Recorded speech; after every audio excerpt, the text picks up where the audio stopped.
ایران کا اسرائیل اور مشرق وسطی میں امریکی اہداف پر پھر جوابی وار۔ آپریشن وعدہ صادق چہرم کی 94ویں لہر کے تحت صہیونی ریاست کی صنعتی اور عسکری مراکز پر میزائلوں کی بارش کر دی۔ تل ابیب میں موساد کا ہیڈ کوارٹر میزائل حملے سے تباہ کر دیا۔ ایران کے خطے میں امریکی ٹھکانوں اور تیل تنصیبات پر حملے جاری رہے۔ عراقی شہر بصرہ کے قریب غیر ملکی آئل کمپنیوں کے گودام پر ڈرون حملہ کیا گیا۔ آپریشن وعدہ صادق 4 کے تحت حملوں کی 94ویں لہر۔ ایران نے شہید naval chief rear admiral Ali Raza تنگیسری کی یاد میں صہیونی ریاست پر گائیڈڈ میزائلوں سے حملہ کر دیا۔ پاسداران انقلاب نے تل ابیب میں موساد کا ہیڈ کوارٹر میزائل حملے سے تباہ کرنے کا دعویٰ کیا۔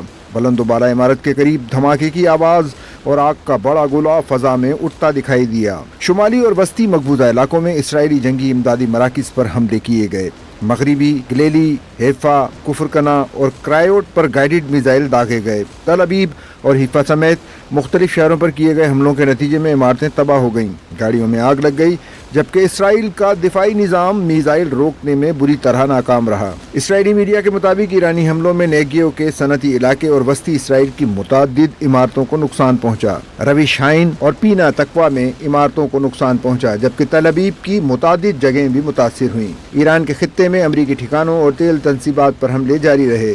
عراقی شہر بصرہ کے قریب غیر ملکی آئل کمپنیوں کے گودام پر ڈرون حملہ ہوا۔ اسٹوریج فیسلٹی میں آگ بھڑک اٹھی۔ دبئی میں مرینا ایریا میں بلڈنگ کے سامنے ڈرون کا ملبہ گرنے سے آگ لگ گئی۔ دبئی میں ہی امریکی ٹیکنالوجی کمپنی اوریکل کو ایک بار پھر نشانہ بنایا گیا۔ ابوظہبی میں ہفشان گیس فیلڈ پر ڈرون حملوں سے تباہی مچ گئی۔ کویت میں امریکی بیس پر حملے میں بھی کئی چینوک ہیلی کاپٹرز تباہ ہو گئے۔